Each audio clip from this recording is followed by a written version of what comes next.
Mrs. Powell, roll call, please. Branch, Here. Bray, Carroll, Graham, Present. Henry, Here. Hussey, Here. Mahalovich, Prather, Here. Schulte, Here. Scrivener. Here. Thank you. The purpose of tonight's meeting is our Budget Committee meeting to begin budget discussions for the 2013-2014 budget. In front of you is an amended agenda. I have asked the mayor to give an expanded description of the his proposed budget, and so we have realigned under item 3, A through G, to fit his notes and his presentation when it comes to that. So I would accept a motion to approve the amended agenda. Second. Have a motion and a second. Any discussion? All in favor signify by saying aye. Aye. All opposed, nay. We have adopted the amended budget, or the amended agenda. I'm sorry. And thank you. I'm anxious. We're anxious to go. Before I forget, our next budget meeting, and the plan tonight is to go till 7 o'clock. At 7 o'clock or close to that time, where we're at a good stopping point in the agenda, we will adjourn for the evening, and then we'll pick it up at our next scheduled budget meeting, which is Thursday, August the 8th, from 5:30 to 7 here in the council chambers. For the public, I would also like to announce that on Monday, August 19th at 6 p.m., which is a regular city council meeting, we will have the hearing on the budget, and at that time, the public will have an opportunity to voice any thoughts that they may have about the budget. So that is Monday, August the 19th at 6 p.m. With that, item number 2, discussion of revenue projections. Mr. Betts. Excellent. For the council, in your iPad, I sent you some links, and I had a chance to get to some of you, but not all of you, for how we're going to handle the parking lot and revenue projections this year. But the same thing that is on the screen, you also have a copy of it that you can view from the link on your iPad, and it will give you the ability to where you don't have to turn around and look and stuff. And if there's a little refresh button that as we make changes or as you approve things, you can do a refresh on your screen, and you can see the changes that happen inside of the document. But just a real quick overview of the revenue projections.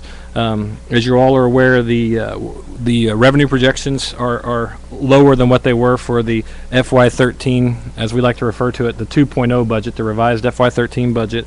There are a couple of reasons for that. One is the way that we handle grants, and we began handling grants a little bit differently in FY13, and so this budget really reflects that. We get in several $1 million worth of grants each year, so it might appear that our budget's really $31 or $32 million, but until we know for sure that we're going to receive those grants and we're going to put that grant money to work, we do not put it in the budget.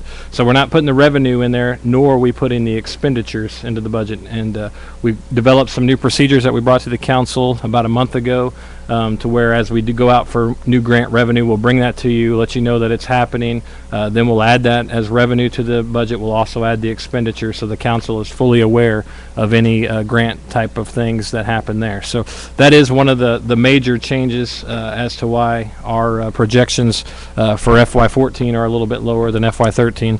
Another area is we did lower some projected areas, and we were very conservative whenever the city administrator put together his budget, and in talking with the mayor, he felt the same way. Is we wanted to not have the same events that we had happen in FY13, so we tried to keep our revenue projections on the more conservative side. What we have on the board is our categories, and what you have on your screen are the lump sum categories. Obviously, in the budget book, there are about 3 pages, line item by line item, of different ones that roll up into sales tax and motor vehicle. sales tax, other taxes, those types of things. The big categories that we have in our budget, as most of you are aware, is that sales tax probably accounts for about a third of the general fund revenue projections, and we left that flat for the year. We did not expand upon that. The other areas that are pretty big are utility tax, which we did go down some on utility tax, and that's due to the cell phone taxes that we bring in. We wanted to try to keep that in check, and one of the things we noticed is that the trend that we are seeing is that cell phone taxes, and cell phone taxes falls under the franchise and utility tax line item. One of the trends we're seeing is that's coming in a little bit lower than what we, had anticipated and hoped for, and it's something that we brought down in the FY13 2.0, and it's something we felt we needed to bring down in FY14 just to kind of meet those projections. And the other big area, or the major area, is in property taxes. And with property taxes, we left those flat for the year. We did inquire of the county as to what they felt, and they felt that we were kind of in the same regards. We were probably not going to go up much, maybe even a chance of going down, but they were unsure, but they didn't think that we should raise them. So we kind of felt that leaving them at a flat rate was the best case scenario. So when we did our revenue projections, those are kind of some of the things that we did. And overall, when we were developing the revenue, we did a lot of trend analysis. You'll see on your spreadsheet there that we give you the 5-year average is the first thing you'll see there. We also gave the 3-year average. We looked at all 5 years of the actuals that we had, and then we looked at the current year, kind of how things were moving forward, and those types of things. And so in some cases we're below the 5-year average, but that's because, and cell phone would be an example of that. That's because in the cell phone we had audit money and several $1 million worth of audit money. Well, we're not getting that same kind of audit money coming in now, so we had to lower our projections there. And so, and that's what we did. We looked at the current year, maybe last year, and said, well, yeah, the 5-year average might have been a certain number, but we need to be below that. And there are other areas where we said, hey, the 5-year average might be this number, but we're seeing an increase in that area, so we kind of bumped it up a little bit. But in all cases, we kind of tended to lean towards the conservative side, just to make sure that, again, where we didn't find ourselves back in the FY13 scenario that we had there. So that's kind of a high level of how we came up with the numbers for the city administrator's budget.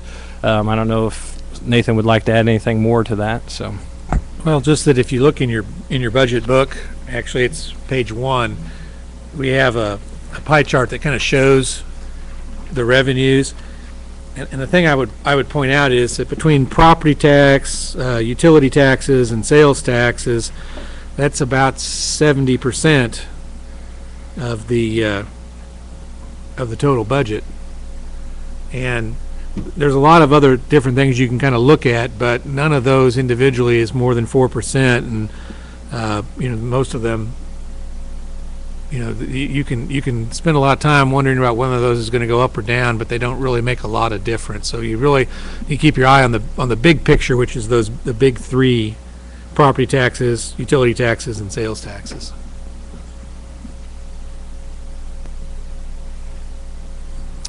Thank you. Mayor, any additional comments that you would like to make with regard to revenue? Thank you, Mr. Chairman. Set out early this year, probably started in maybe February or March, talking to what I would call a economic task force, so to speak. Interviewed roughly over 100 different people, and all partners within our community, people with the state, people with the county of Cole, our local construction market. Really tried to look at items that would drive sales tax or property tax, or just kind of show us overall trends. I won't go through all the different industries that I did talk about, but obviously what I really tried to do is try to get a feel from our local citizens and our businesses on which way they thought our economy was heading. And what I got from that was really what I would call positive growth in the future. I think we're very blessed to have a JCMG cap region in St. Mary's and all the huge economic development things that they're doing now as drivers within our community. We know we have the the world's largest retailer coming to our community in the next year. All of these, along with possible infrastructure redesigns and remodels with our state capitol, and hopefully a new building with the state, possibly at the Missouri State Penitentiary site. All of this, I think, will give us a stronger economy as we go over the next 17 to 18 months. And with that, I think you could probably take the dials and maybe try to tweak them slightly higher.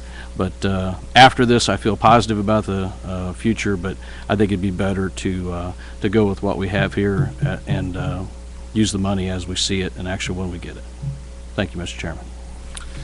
Thank you, Mayor. What I'd like to do is work our way down through the list of 10 items or so. If the council has any questions of staff or the mayor that they would like to ask, do so at that time. If I hear no objections or motions to change the number, then we'll proceed to the next line item. And then move our way down through the revenue budget. Okay? Sales tax. Mayor's budget for 2014 proposed is $9,700,000. Questions or discussion on sales tax revenue?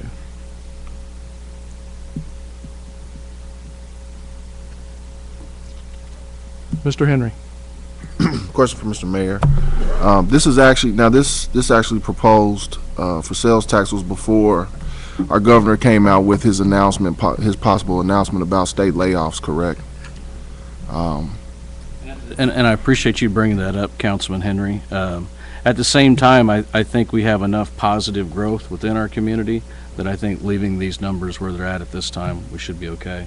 However, I think if we get to September, I can't remember the exact date, the 11th or 13th of that veto deadline, and if we need to make more changes down the road, I think we can.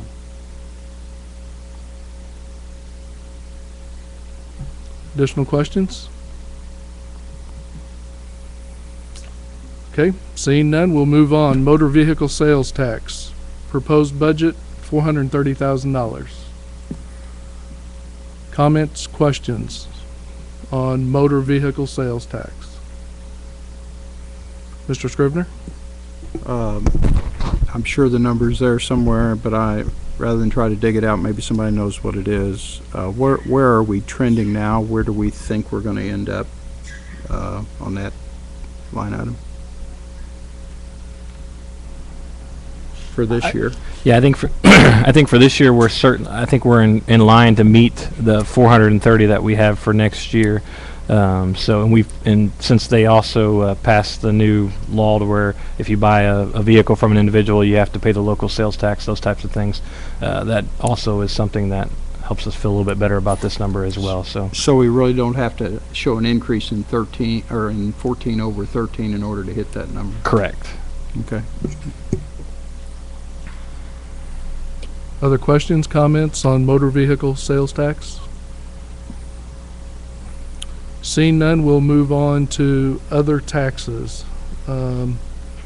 Proposed budget, $1,220,000.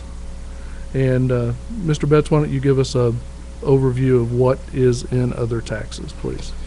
Yes, in other taxes, what you see there is you see the we have the gasoline tax and the cigarette tax are the two that we have there.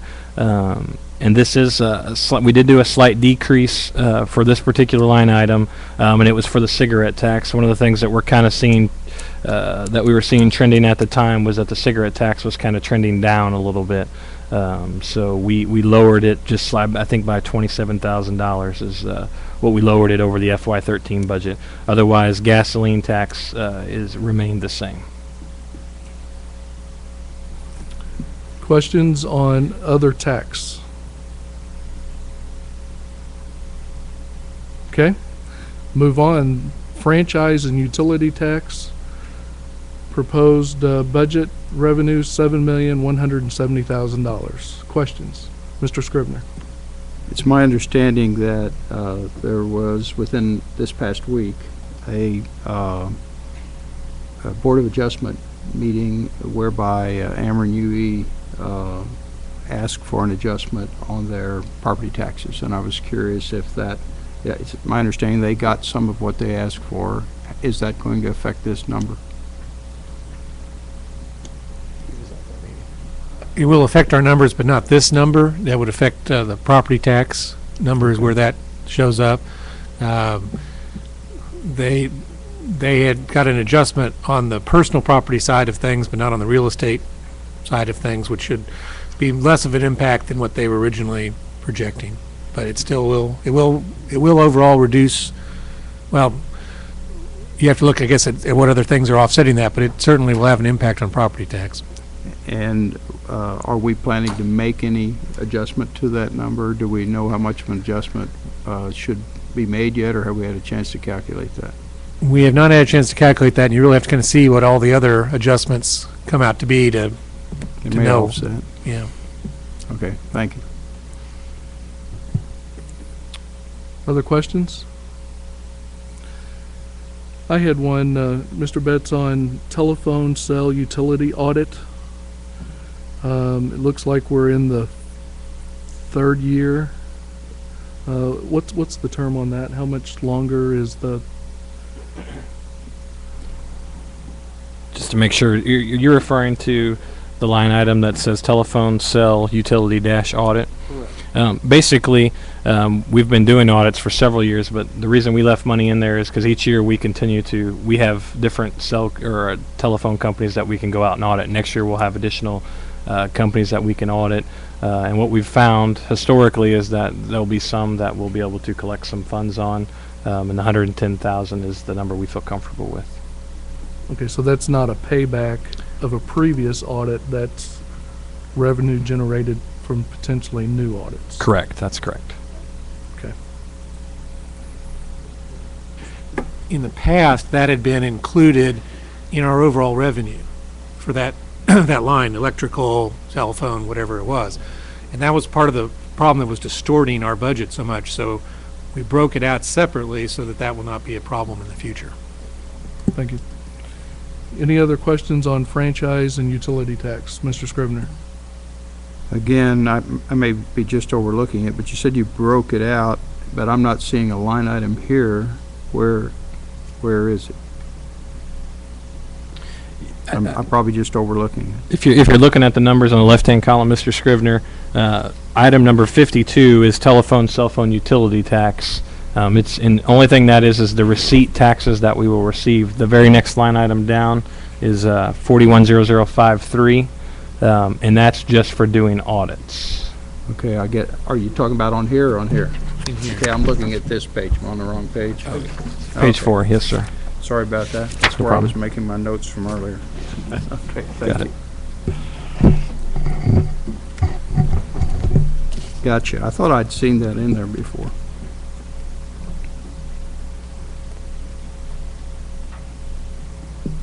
Additional questions? Nope. Mr. Graham? Mr. Betts, is this a new tax or something? It's not a new tax. What we found, and I don't recall, Mr. Nicholas probably knows better than me, but several years ago we brought on a city auditor, and they began to audit the telephone and cell phone companies, and what we found is they were underpaying their collections for the taxes that they were charging. And this in the past has gotten settlements of over $1 million, but we've audited each of the phone companies, and now we're to kind of just every couple of years we go back and audit them, but we don't have as much to collect because they make corrections and types of things, so they're not underpaying as much as they have historically. So it's not a new tax, it's just us getting the funds that they've collected already. So prior to 2013, we were not doing an audit? Is that how I'm supposed to read this or no? Prior to 2013, we were doing the audit, but what was happening was whenever we got in the audit funds, we just put it into the line item that would have been just a regular utility line item, and that caused a lot of confusion. So what we tried to do was say, hey, we break out the audit money versus the taxes that were paid kind of money there. Thank you. If you look in your books, you'll see that the original line, the historical line, stops at 2012. If you look at, for instance, I'm looking at line 50, telephone utility license tax, and then in 2013 you can see we broke it down differently and the new line starts. So it's just a change in the auditing it looks as if one thing ended and the other one just suddenly began, but really it's just, we switched the lines. On that Mr. Hussey? same point, for the 13 budget, we've got a projection of 2.825 million, but we're thinking 2.5 in the future, and I guess, being the prognosticator here, are we going to hit the 2.825 million this year? And if so, why do we think we'll see a $325,000 decrease in that tax line item? Great question, and to answer your question is we don't think we're going to hit that item this year, but there are other areas within that grouping within the franchise and utility tax where we believe we're going to go up. For instance, the electric tax we believe we're going to go up. We believe we're also going to go up on the gas utility or tax there. We believe we're going to go up some there. So even though we're going to fall short in 13, we believe some other areas we're going to be above and beyond the shortage there. So that's hence why we lowered it for 14. So, And 325 would be the amount you think it should be lowered, or are we being very conservative there? That seems like a significant drop on a projection, but at the same time, if you think we're going to come in less this year, I'm just curious if you know how much less off the budget line item. at our current pace, whenever I did the last trend analysis, which was about a month ago, I figured this year we were going to come in somewhere between the 2.4 and 2.5 million dollar number. So.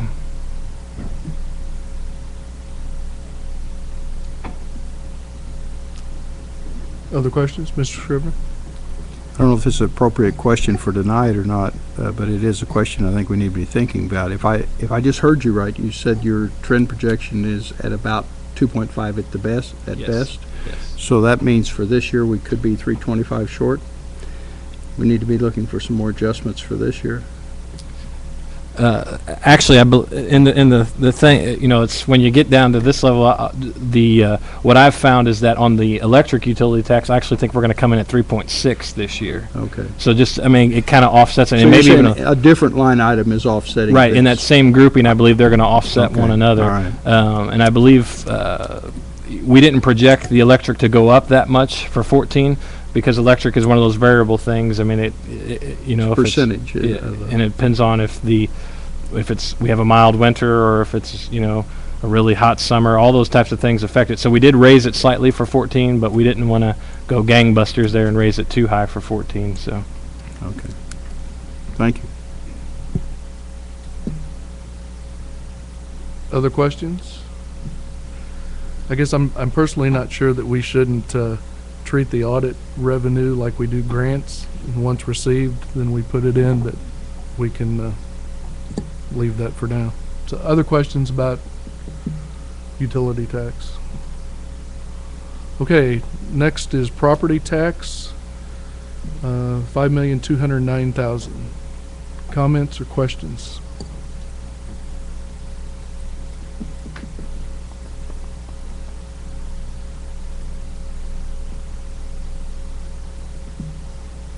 No questions? Okay. Seeing none, we'll move on to intergovernmental grants. Budget $918,463. Questions?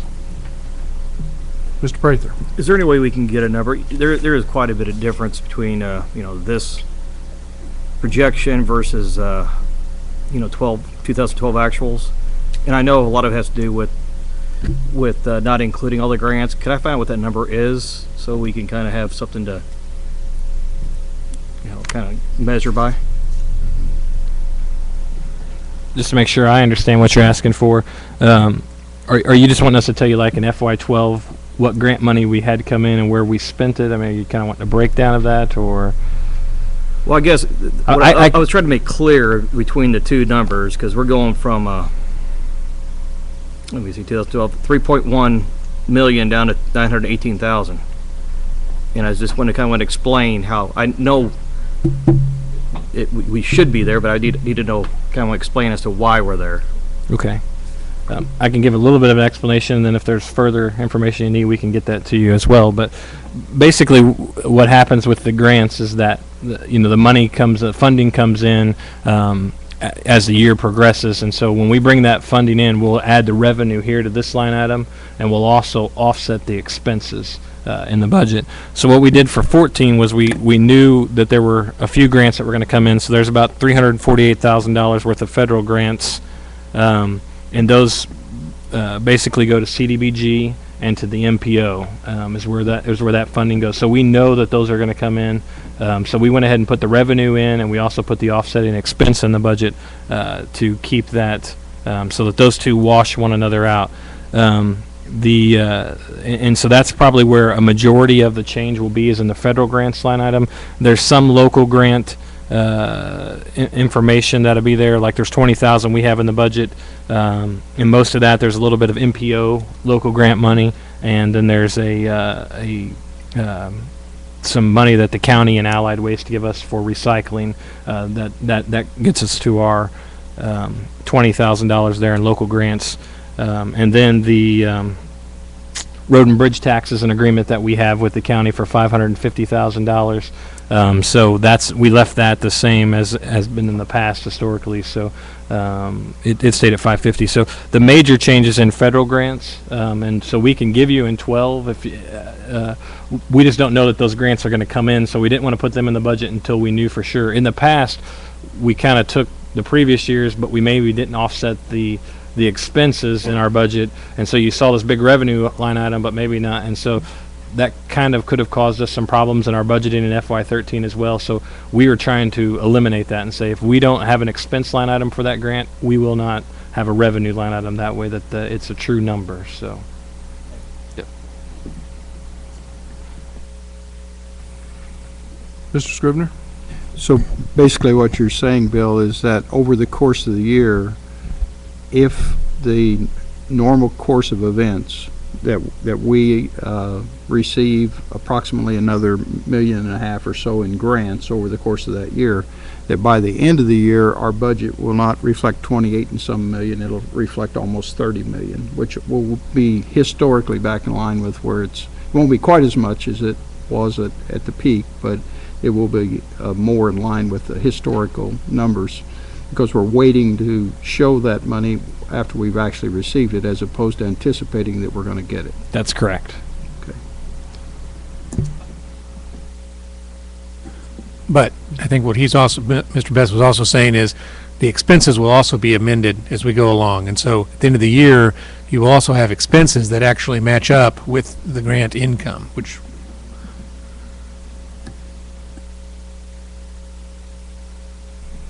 Any additional questions on intergovernmental grants? Okay. Under that same item for intergovernmental, their contributions and overtime, I guess, reimbursement has zero all the way across. Is there some reason why we're still carrying that, or are we expecting some monies to come in, or what? I think for DARE we do expect monies to come in, but we're kind of handling them like grants. As we get the funding, we'll put them in, and we'll also offset.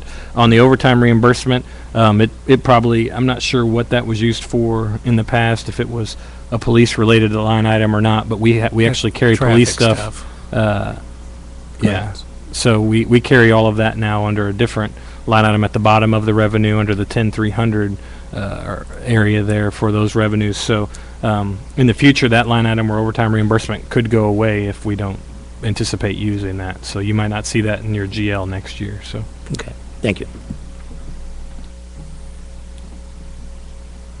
Additional questions? Okay, next is charges for services. Proposed revenue $1,479,559.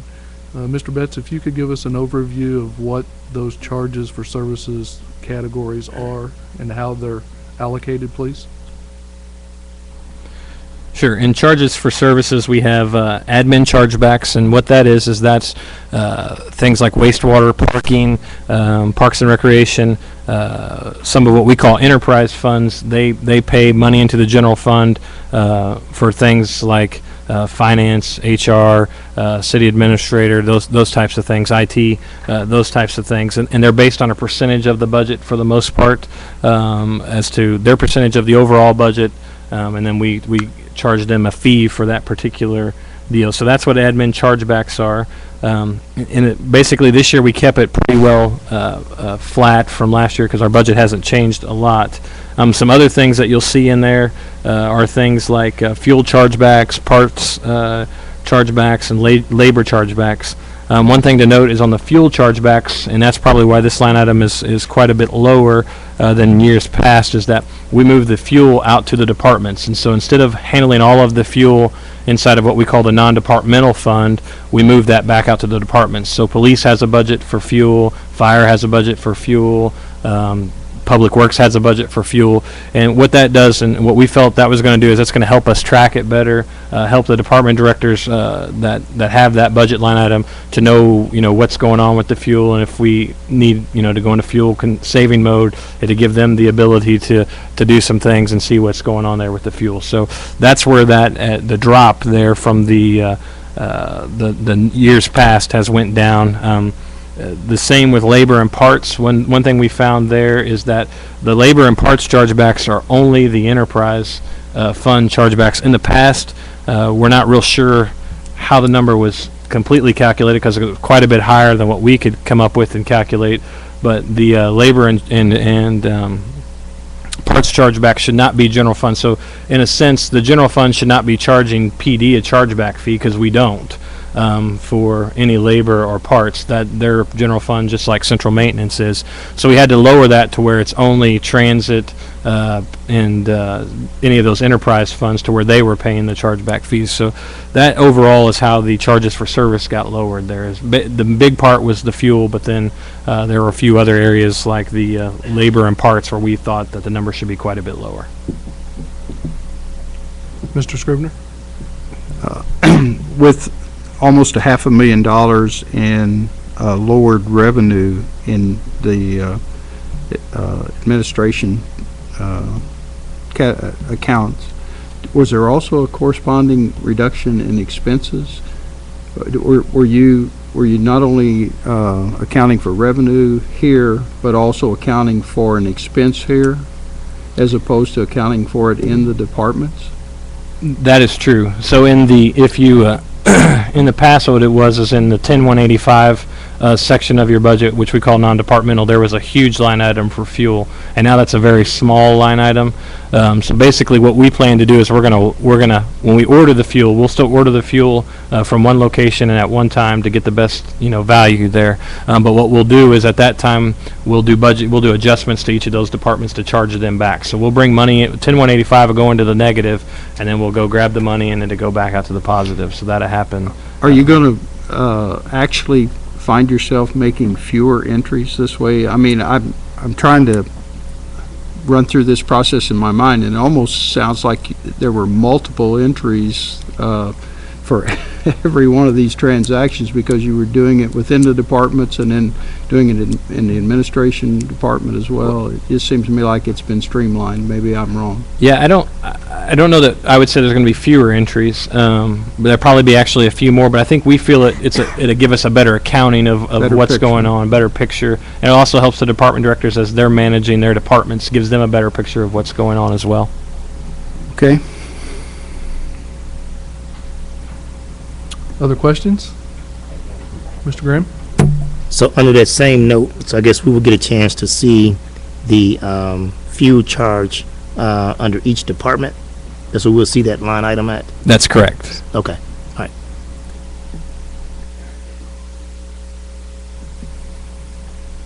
Anyone else? Okay, fees, licenses, and permits. Proposed budget $633,600.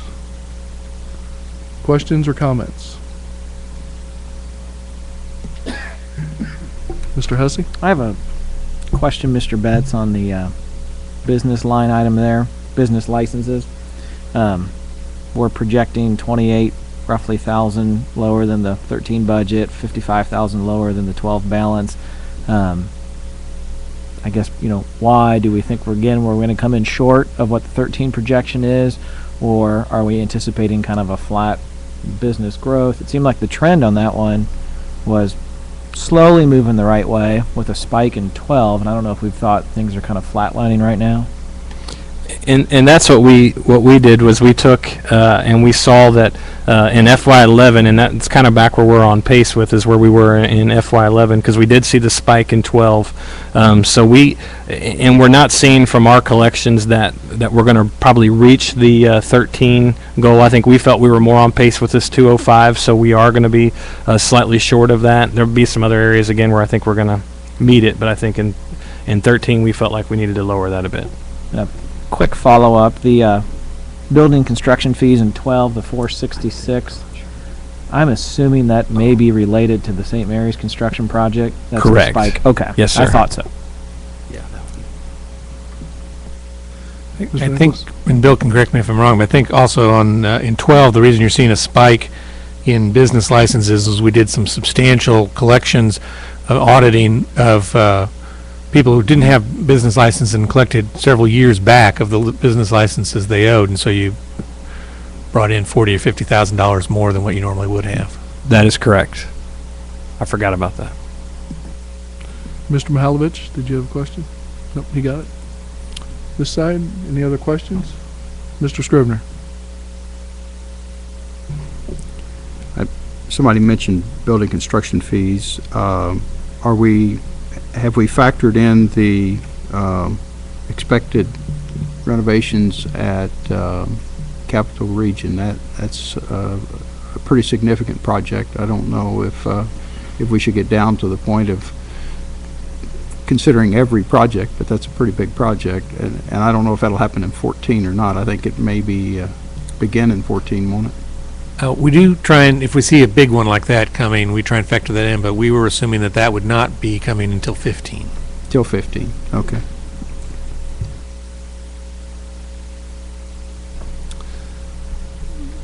I have a question. This is probably more of an expense-related question, but the last item, non-refundable plans and specs, I'm sure there's an offsetting printing cost that goes along with that. And it's just $3,000, but has there been any discussion about going to online distribution of our purchase orders and plans and specifications in lieu of printing all of them? Oh, well, yeah, that's kind of two different subjects, purchase orders and plans and specs. Yes, we are trying to move everything towards going online, although something like plans and specs, you would likely get a lot of people who want hard copies of those. Just because of the size, they don't tend to go on screens as well, but we are trying to move as much as possible onto digital. The majority of the projects that we look at, owners are putting plans and specs online, and you're responsible to get your own prints made. And so, I mean, a significant amount of money spent putting drawings together and specs. So we can talk about that more when we get to the expense side. But Mr. Scrivener, did you? I was just going to make the same comment that it would seem to me that most builders probably have the equipment to print those plans and specs, and might very well prefer to print them themselves. If you might, as you said, we can talk about that more later, but that might be something to consider from a standpoint of saving money for us, and maybe in the long run saving it for them if they have the equipment to do it anyway. Other questions under fees, licenses, and permits? Seeing none, we'll move on to fines and forfeitures. Proposed budget amount $1,009,980. Comments or questions?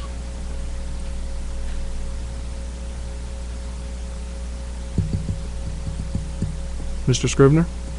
In talking to Judge Walker when we were trying to, and Prosecutor Strump, when we were trying to make our adjustments to our budget earlier this year, I know that they both had talked about the fact that they were handling a lot more cases, and I know they've been working to try to to work out innovative ways to sentence people, and maybe that's going to affect the fines. But I certainly thought that the trend was up rather than down. So I was a little surprised to see us project less fines instead of more. Maybe that was just a conservative way of budgeting. I don't know, but I was a little surprised to see that. We looked at what they were actually bringing in this year, and our estimation was that they would not bring in as much as what they had expected this year. Okay, so maybe they were a little ambitious in anticipating what they were going to get. It seems that they started the year very well, and that it's kind of started to slow down as the year has gone by. Well, I know Judge Walker had said they were trying to do some innovative things that maybe didn't always lead to fines, community service or what have you. So maybe that's affected that in some ways. Probably to some degree. It's really difficult with any of these things. There's a lot of different variables that could affect it one way or another, and it's difficult to statistically say this is what the effect of that's going to be. So really what we just look at is we focus on the trends, and we, although on a yearly basis they've been going up, it does seem like this year they kind of peaked and are maybe slowing down a little bit. Thank you. Other questions? Mr. Prather?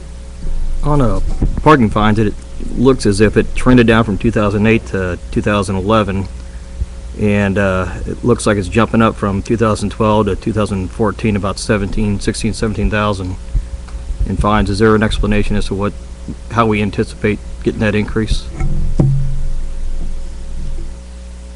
I think on that one we looked at a long-term average because it's one of those that jumps up and down on a year-to-year basis, and so sometimes what we have to do is just kind of look at what a longer-term average is to get a better number. That the trends are difficult to predict on some of them. Mr. Scrivener?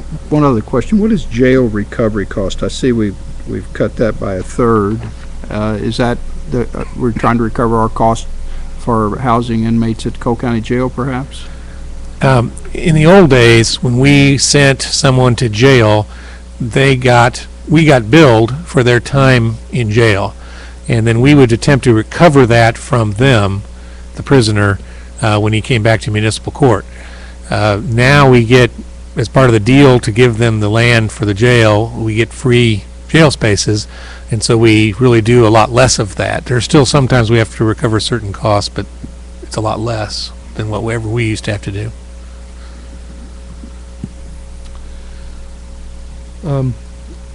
Just as a reminder to the council as well, because I had forgotten since we started this discussion, hit your refresh button and all of your numbers will populate under the proposed council budget section. I had a question on bank card charges. There's a negative $13,000 of revenue. I'm assuming that's processing fees on tickets that are paid.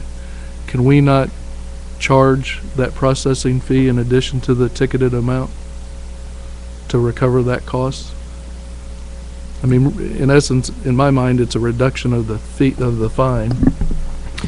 It's just so you know, it's not just for fines. It's for utility bills, other things that we allow folks to do online, and when they come in to pay credit card with their credit card and those types of things, there's a fee that we're charged. And what we're seeing, the reason that actually has gone up a little bit, is we're seeing that more and more folks are using the online services that we're providing to them. So we could certainly charge a fee, but we kind of want to. I think the city decided at some point along the way that offering the citizens that convenience, and it kept folks from having to come to City Hall and those types of things, and us from touching a piece of paper if they did it electronically. So we kind of felt like it offset each other. I would agree with that. Since it was under the fines and forfeiture section, I assumed it was all for that, but maybe we ought to move that portion of it up under the utility section, or show it as an expense. I think that's what me and Sheila have debated that, to be honest with you, where it really belongs, but this is where it was. It might be something that we do need to move in the future, though, so. Okay. Thank you. Other questions? Okay, move on to other operating revenue. Budget revenue amount of $762,407. Mr. Betts, if you'd give us an overview of that section, please. Basically, there's a lot of different items that fall under the other operating revenue. From things like donations for police canine, the animal shelter, to things like we get cafeteria refunds if our employees don't use all their cafeteria money. We have some agreements with Cole County for our Midmo GIS site, also for some IT work. There's rent on cell towers and other sites around the city. So there's quite a few different line items. This number did change a little bit, and the reason for the change was when it came to animal shelter donations. We felt in the past the revenue was added in here. We felt that it was important, unless you knew you were going to get the animal shelter donations, not to add that revenue in. And I think in the past what they thought was we were building the shelter and we were regularly getting animal shelter donations. They could put it here and do some offsetting. We don't see nearly as much in animal shelter donations now as has been seen in the past. There was a couple other areas. We also have an agreement with Cole County for 911 reimbursement. So if we change anything in the 911 budget, that revenue line item would also have to change. So this matches how the mayor has his budget. The revenue here matches exactly the percentage that the county pays us for 911. So that kind of is a brief overview of that. Questions or comments under other operating revenues? Mr. Scribner? It's a small item, but I guess I was a little curious about the interest income. It looks like in 2013 it's trending higher it is already higher than what was budgeted at 40. So we're proposing 65, which is more than a 50% increase. Is that just a recognition that maybe we under budgeted a little bit in 12? It was, and I think what happened in 13 was initially we were coming in a little low there when we did FY13 2.0 budget. And what we've recognized is that we're probably even going to exceed the 65. Our fund balance probably has a little bit to do. Our fund balance is now set up, and we're getting sales. The different types of things. So we're starting to see that the 65 we think is a conservative number. It's actually one that probably could even be bumped up a little bit more if needed to be. I mean, we could leave it in the spirit of conservatism, but it's 65 we feel very comfortable with right now, unless something were to happen to the fund balance. On the interest, that's actually our next line item. Finish up okay, I'm sorry. You're fine. Went below. Mr. Mihaljevic? Yeah, this item has a 70% drop from last FY12. So about $500,000. I see explain again the rent on the cell tower. Why is that going down?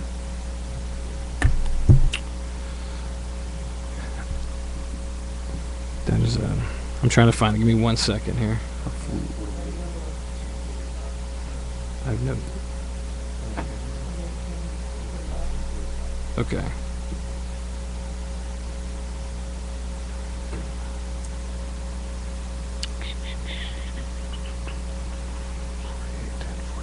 Now, while you're formulating an answer, I'll also say this doesn't have any impact on the legislation. I know there's been some legislation that's passed that will impact future cell towers and possible city revenues, and that in part was one of my questions on overall impact to our revenues. Do we anticipate legislation that's been enacted or other things that could negatively impact our revenue? And so that question is still out there. I think I can give you the answer to the cell phone, and then I'll let Mr. Hilpert answer the legal side of things there. We did some auditing of cell phone towers in the past, and that's why our revenue was a little bit higher. What we're seeing on the trend from FY13 to FY14 is 80,000 is more in line with where we probably need to be, because we don't, once we got the cell phone straightened out. And what happens, and I don't want to try to get too technical there on because I'm not sure I totally have all the technicality behind the cell phones, but we have an agreement with them on how many on the number of devices that they can put on that tower, and the more they put on there, the more the city can charge. And when we went back and audited them, we found that they had put more than they had reported to us, so we were able to go back and say, hey, you owe the city some additional funds, at which they paid us, which caused our revenue to go up for the actuals there that you're seeing. But now they kind of have a base of where we think 80,000 is probably a fair number. Now, as far as does the legislation affect things, I don't believe so, but I'll let Mr. Hilpert answer that question. Yeah, that's right. All of our agreements have some form of revenue share, so we get whatever income. When they add a carrier, we get some more part of it. The legislation will probably prevent us from adding any new tower, or should expect any new revenue for the foreseeable future. They will not affect the contracts we currently have. So I don't think the legislation will affect what they've proposed as income. Are there going to be any new cell towers built inside the city that you're aware of within the next foreseeable future? We don't have any applications pending currently. Okay. Oh, actually, Britt says there is one. Oh, that's already taken into account. No other ones we're not aware of. Follow up? You're good? Mr. Scrivener? Hopefully this is on topic since we're talking about cell towers, but will we still have the ability to have zoning regulations and so forth with towers, or are we totally... We have some limited zoning powers. That's kind of what we're left with. Okay. Any questions? I had a couple under miscellaneous in 2010 and 2012. There was significantly more money, 82,000 in 10 and 100,000 in 12. Do you recall what those were for, and I mean, what makes up the miscellaneous 24 that's being projected? I'm looking to Sheila because she's probably looking to see what made up the 10 and the 12. I think my answer to you for the 24 was probably just based on my answer for the 24 is probably just based on what we kind of saw as a trend, and we put a number there. I'm not sure that we're 100% sure as to what the 24 is, but what the other numbers are, why they were so high, I'm sure there's a reason, but I'm not sure as to what it is. It could have been a number of things because we put a whole bunch of stuff in miscellaneous. So, And while she's looking that up, I'll ask you my other question. Under insurance claims, we're projecting $20,000. Do we know of a loss we're going to have, that we're going to have a claim, or how do we arrive at that? yeah, we put a budget number in here. Every year the city's put a budget number of some sort in here, but insurance claims can be from us, having somebody driving a city vehicle and hitting another vehicle, and we have to pay. And we have a certain threshold that we have to pay it to before our insurance company takes account. And I can't remember how high that is. Mr. Is it 5,000? 5,000 on vehicles. 5,000 on vehicles. So we have to. I'll guarantee you we'll have that much just to reimburse Yeah, ourselves. but this is a revenue. It's not an expense. Right, and it's So, what happens there is that we initially pay it out, and then we get revenue. We'll get reimbursed back. So we certainly expect we'll be. If there's an expense line item in non-departmental, that'll be higher than this revenue line item. So what we'll see is a lot more go out, and then some funding come back for this particular deal. And there's no science. I'll be honest. There's no science behind it. It's just there's even like on the expense side, we budgeted something for both. We know both are going to happen. We budget more on the expense side than we do on the revenue side. In the past, it was the other way around. We budgeted more on the revenue side than we did the expense, but that has not held true. We believe it's the other way. So I was going to say, it's all money coming in is revenue, even if it's to reimburse you for money you've already paid. I understand. Okay, good enough. Mr. Scrivener? I'm curious, this label 481090 Cole County Sheriff -New World. What is that? some time ago, the council passed what we did was the sheriff uses New World Systems as their the same as the police department does for their public safety software, and we made an agreement with them that we would help offset that with some IT support up there. The goal is that the sheriff was considering moving to a different software package, which would have, in many instances, caused not only the IT department but our police department, our police officers more work, and so we were trying to avoid that, and we came up with an agreement with the county that to offer them some assistance, some professional assistance there. So you're providing the service and the general fund's getting the income, right? That would be correct. Okay, thank you. In the miscellaneous account, in 2012, there was some money that we got from Cole County for an emergency siren. That would go in as miscellaneous income for the general fund and then was paid for in turn out of the police department. And if I'm not mistaken, Bill, was there not a transaction also that had to do with aerial photography? That is correct. And it would have gone into this account as well, I GIS stuff. think. That's correct. Okay, thank you. Other questions on other operating income? Mr. Hussey? You may have said this, Mr. Betts. What is NSP rehab sales? I can answer that. Go ahead. That is a federal government program, part of the American Recovery Act.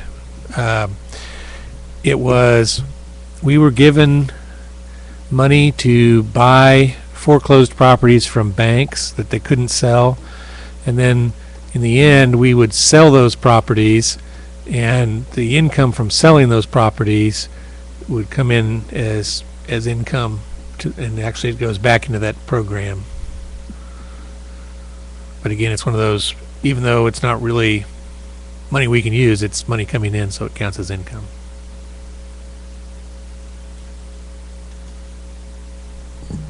Other questions? I don't remember what NSP stands for, but Janice probably knows. Neighborhood Stabilization Program. Neighborhood Stabilization Program. It's a HUD program. Thank you. Mr. Mihalovich? Well, then the follow-up would be, do we have properties for sale? Yes, we do. And where's the revenue line item for that? The property that we currently have, we do not believe we'll be able to sell.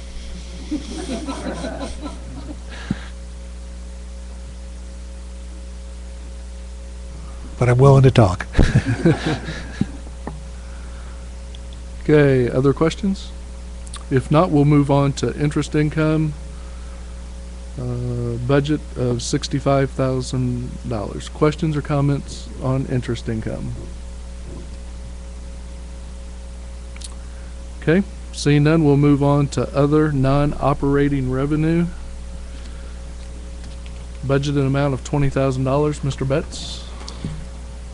Just briefly on this one, last year we had a budget of $297, and the reason for that was, if the council recalls, the sale for the water tower at the new Fire Station 3 site. So we had, I believe it was $277,000, if memory serves me. So we took that out of the budget because we're not anticipating selling any more pieces of property like that, assets like that. So the other $20,000 will be money that we'll get from our auction or those types of things as we go along throughout the year. Any other questions? Okay, seeing none, operating transfers in $21,940. That appears to be part of the fees for the facilitator for the conference center. Is that correct?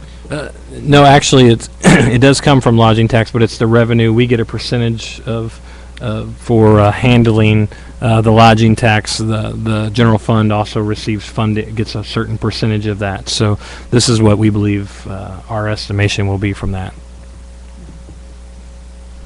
Okay. Any other questions? All right, seeing none, police grants. Mr. Betts?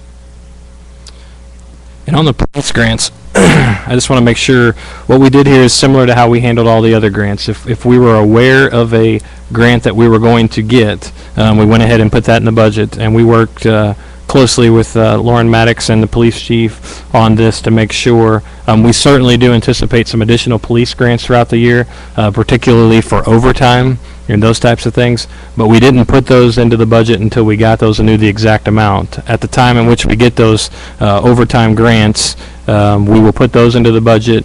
We will also put additional overtime into the police department's budget that they can utilize. So otherwise, the only grant money that is in there is for the types of things. For instance, there's like $183,000 in there, and that's for school resource officers that the school district will pay to us. So we're aware of the funding that they'll give us. It's an agreement that we have in place. We know what our cost is. They pay 50% of that. So therefore, that's how we come up with that number. So, Mr. Scrivener. If I can get this to stay on. Mr. Chairman, I guess I jumped the gun a while ago, and I'm a little slow this time. I see that this carryover surplus is in the account that we were previously discussing, and I really wanted an explanation of why that number has disappeared. If you could, please. sure. And what this is that was a transfer from the fund to balance, and what that incurred. And I wish I had all of the things here, but the council had approved a couple of transfers, one for the fire department, and I don't remember the exact number, so I don't want to say a number. 815, there you go, 815,000 makes up that. And then there were two other projects that the council had approved us to take money from fund balance and put into that account, but a majority of it was for the fire department improvements of 815,000.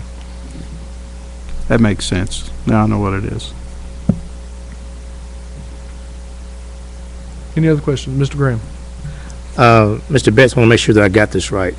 Did you say that under school resource officer that the school system reimburses 50%? So we pay the other 50% salary of a school resource officer? That's correct. Okay. And that's benefits and all of those types of things that are associated with the school resource officer.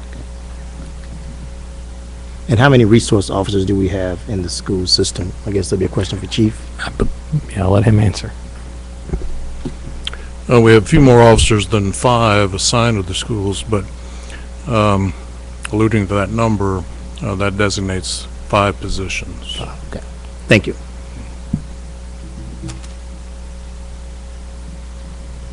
Okay. Any other questions? That gets us to the end of the revenue. And based upon our discussions, there were no motions made to change the revenue projections. Is there any, I want to give the council another opportunity, is there any questions about any category within revenue? Mr. Mihalovich. I had several questions that I'd posted. I don't know that that maybe they can be answered verbally, but one of the questions, and I did get some other information back that the mayor had asked that was helpful, but do we know of any pending laws or anything that's going to impact our revenue, that adversely impact our revenue in any way? Anything that we have accounted for or foresee? We included in the budget all of those laws that we were aware of that we thought might have an impact. You sometimes don't know, though, what you don't know. So there certainly are things that could jump out, and sometimes it's not so much that there's a new law as a new interpretation of a law that can have an impact. Prevailing wage is a good example of that.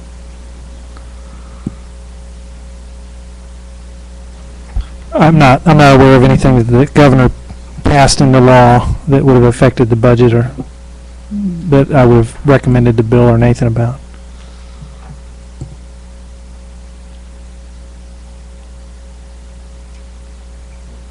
I think recently been encouraged by the Missouri Municipal League to support the veto of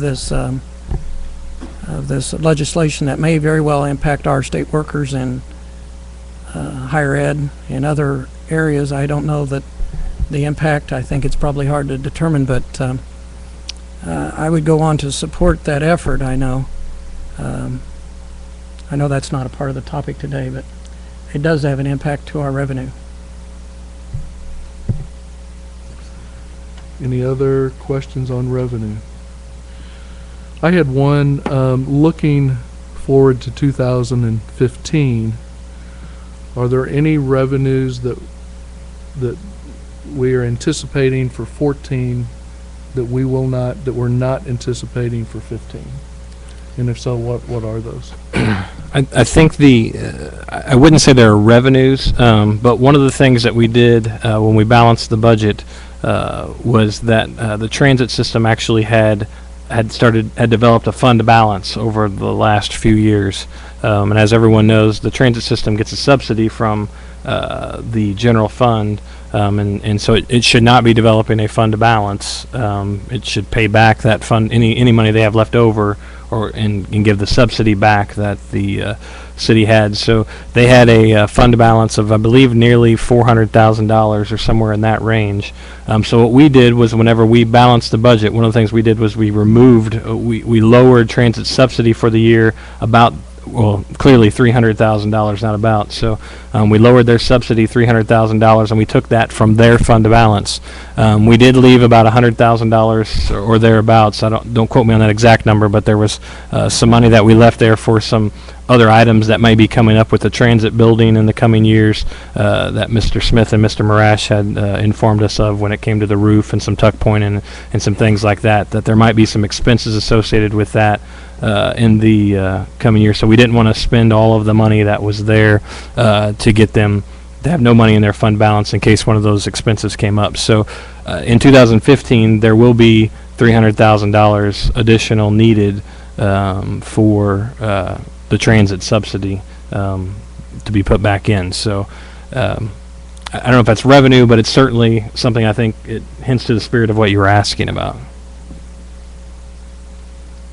Mr. Graham. And a question along that same line. So those monies are earmarked for that those specific projects, correct? You're talking about the fund balance that we left in there. Transit. It is. It's something that was brought up, and the money was. It basically what it was the general fund gives money to transit, and it used to be in times past that got swept back out and moved back to the general fund. For some reason, it hadn't happened over the last several years. So the money we left in their fund balance was for any special projects that may need to happen down there at the transit building. The council could certainly say, hey, we want all that moved back to the general fund and be well within their rights. But we just felt like if one of these projects came up, they were going to be a pretty high dollar project, that we would have a place to find the money if something were to happen there. Mr. Scrivener? I just want to make sure that I understand the process. When you say you swept the account, essentially what the result of doing that is that you just have $300,000 that's been transferred that is now back into our fund balance, if you will, rather than transit's surplus. The way we handled it, basically, I mean, you're right on the lines, but we just didn't give them as much in subsidy this year. We lowered their subsidy $300,000. So they're going to spend out of their cash reserve as opposed to spending out of fresh money. Correct. You've got it.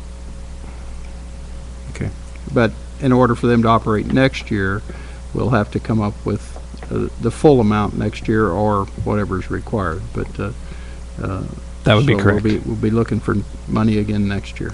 Yes, sir. My dad used to call that robbing Peter to pay Paul.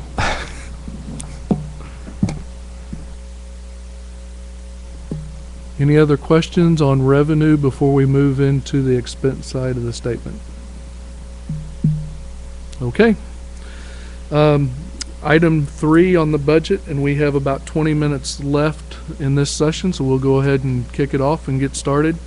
Before we move to that, I would like to remind the council, if there is a motion to add monies back in to an expense item, You also need to propose an offsetting credit for that. And so there will be you make your motion I want to add this item back, tell what your offsetting credit is. If there's a second, then we'll move on to discussion. If there's no second, then that motion will die. And Mr. Betts, on our iPads, is there FY14 parking lot that we need to click? There is. Up in the left-hand corner, if you scroll back all the way to the left, up in the left-hand corner, you'll see 3 underscored things: FY14 revenues, FY14 parking lot, and FY14 or revised FY14 parking lot. We'll use the revised FY14 parking lot. That goes more along the lines with the revised agenda that is associated with that. So.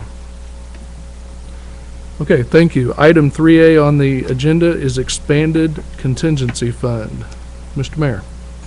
Thank you, Mr. Chairman. Nathan originally, I think, had $50,000 in this contingency fund.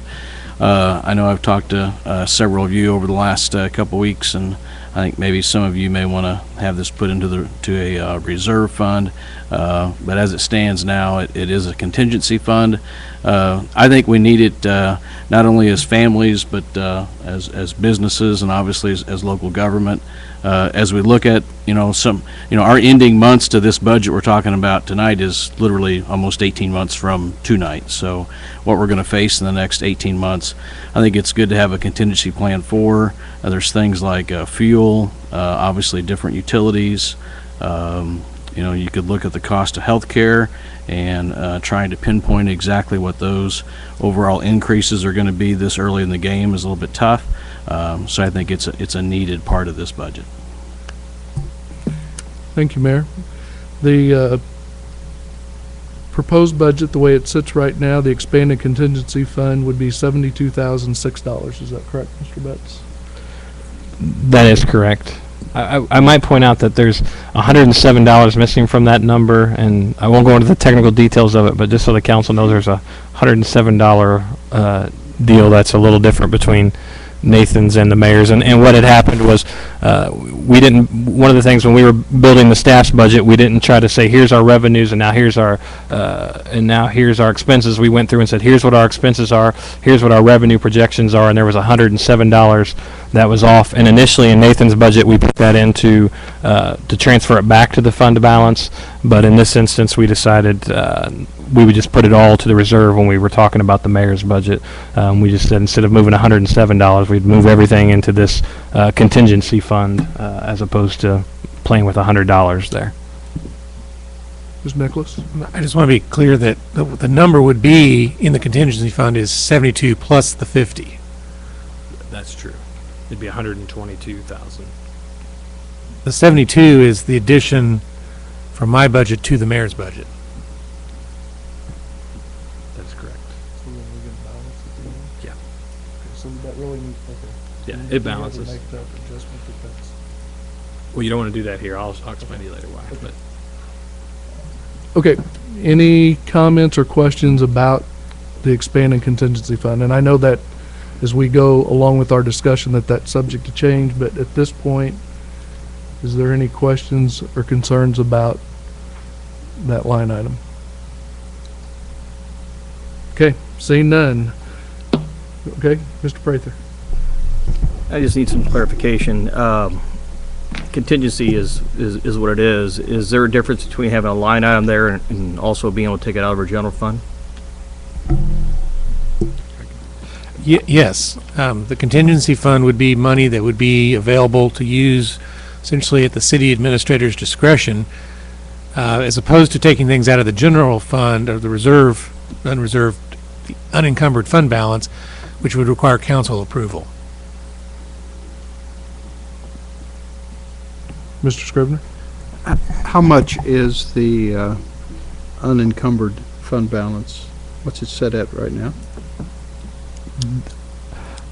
I hate to stand up here and give you the wrong. It's $3.5 million. There's some maybe 3.55, but it's in the $3.5 million range.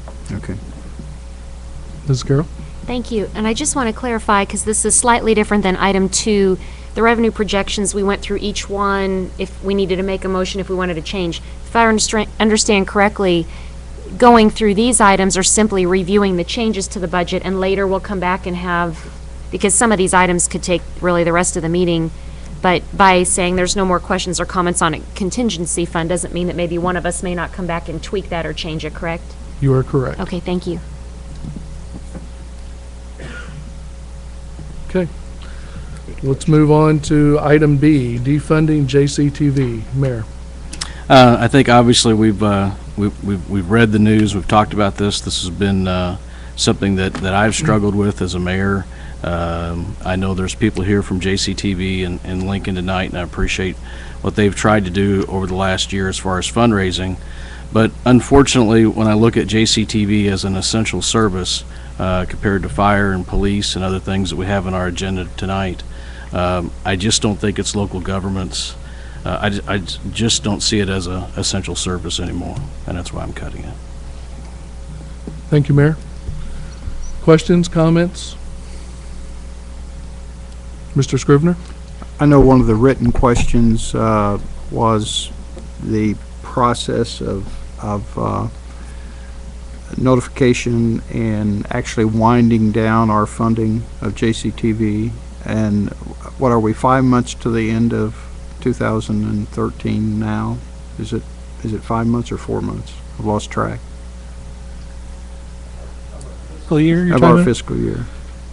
4 months. 4 months. 4 months? Do a good at Okay. missing. Well, the reason I ask is if this council should decide it, I mean, I don't know how much longer we're going to work on the budget. It may be a couple of meetings, it may be several weeks, but I anticipate that it's not going to take a lot of time because there's not a lot to talk about. There's not a lot of money to put around. But anyway,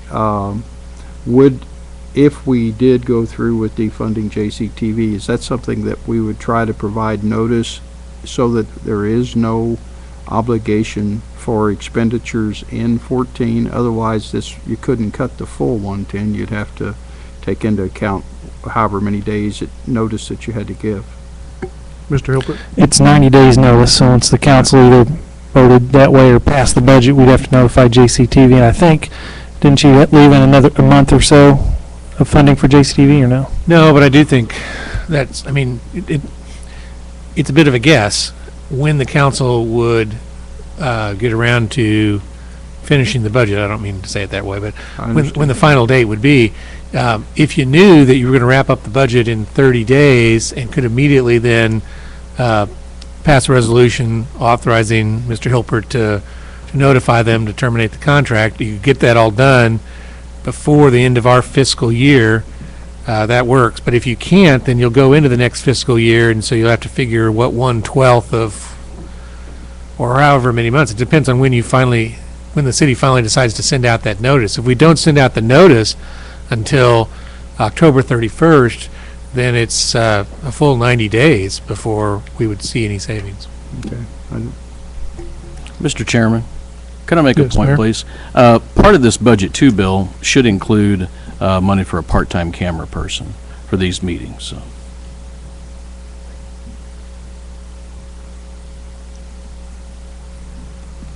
Mr. Henry?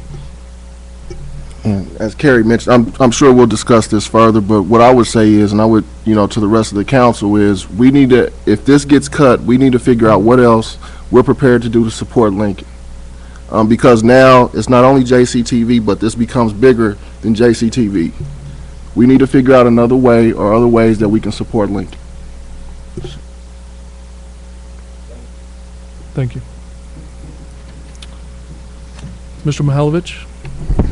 I was reading my budget notes and from recent, I thought, and actually it ended up they were my budget notes from last year, and it's the same story this year. So I got confused, but we're bringing up the same topic, and we ought to do something to resolve this. I think the public's getting information from these proceedings.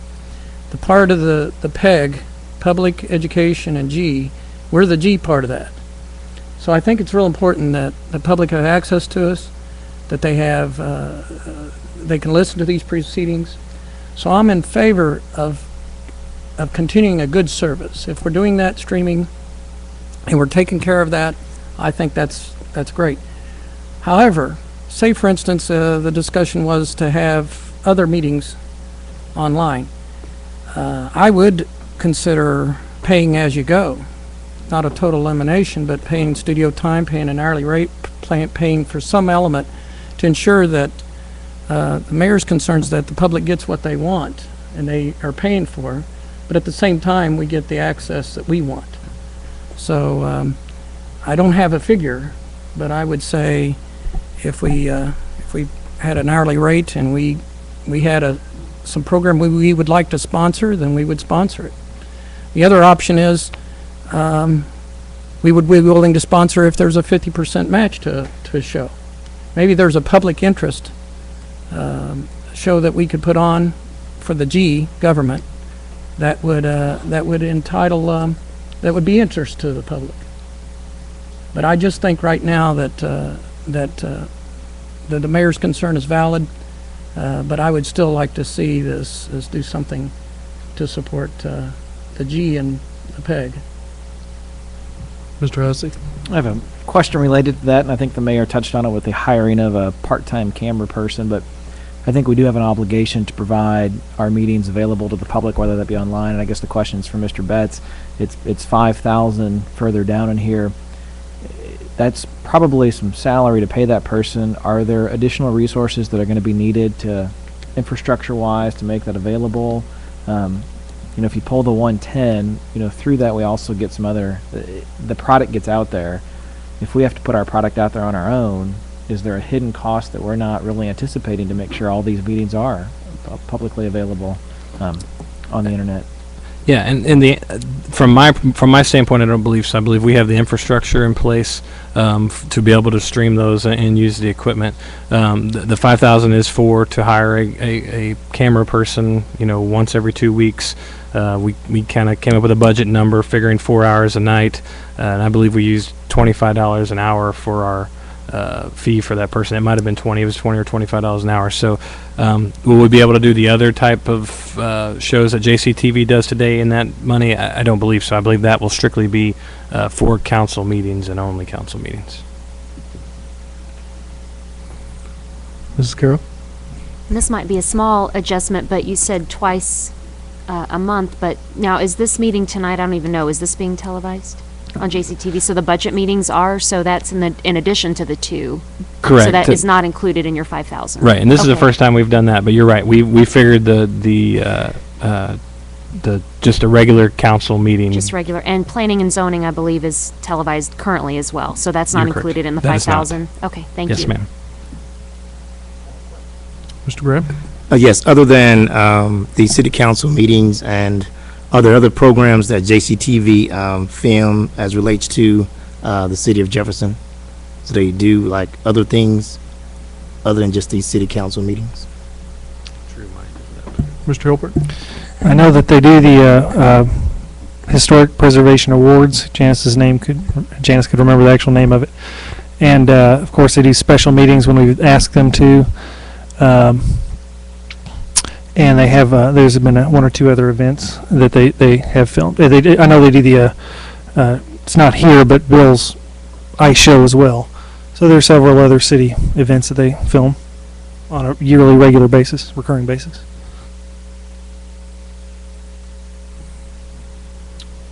Mr. Scribner?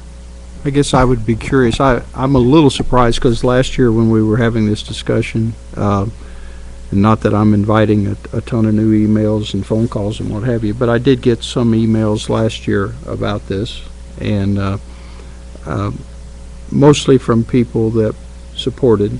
I don't think I got any that opposed. I haven't gotten one this year. I haven't had one email or one phone call, and this issue's been in the newspaper. It's been, it's been public that the mayor had proposed cutting this, and yet I've had no communication. I'd be curious if any other council people have. Certainly, I've had calls and emails as relates to support. I have had a couple of emails that says to defund. So I had both, but more to support than to defund. Yeah. I mean, last year I did. I got, I don't know how many. It was, I mean, clearly supporters. A couple of people who have programs on JCTV and employees and others, but I don't recall getting even one this year. I may have gotten one or two, and I'm just forgetting, but I don't recall getting any. Mr. Henry? And as I said what I said, I don't want anyone to get it mistaken. I totally understand the mayor's rationale and behind what he felt like he had to do as far as the budget goes. But again, as I say that, if we're not going to, if we're going to defund JCTV, I think we need to get creative and try to figure out some other ways in which we can support Lincoln. We have a university here, and as a city, I feel like it's an obligation for us to support our university. You know, whatever way that may be, if it's JCTV or not, we have an obligation to do that. That's all. Thank you. Thank you. Mrs. Carroll?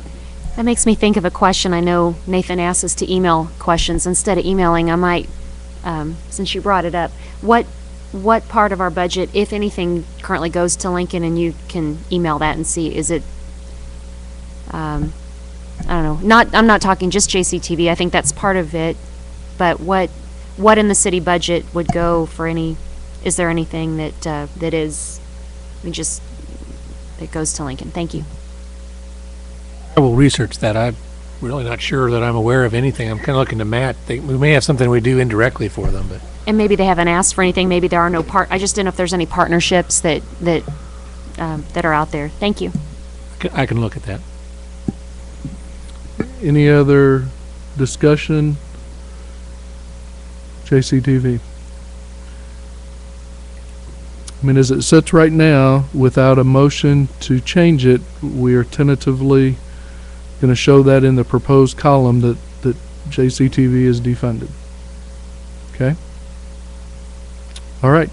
I have 5 minutes till 7. I think this is a good stopping point for tonight's discussion, unless there's objections. If not, I would entertain a motion to adjourn. Have a motion and a second. All in favor signify by saying aye. Aye. All opposed, Mr. nay. Chairman, when's the next meeting, please? The next meeting is Thursday, August the 8th at 5:30. And that is according to the budget schedule that was posted. Thursday, August 8th, 5:30 in the council chambers. Thank you. Thank you. There's not one this Thursday? There's not one. Was there supposed to be?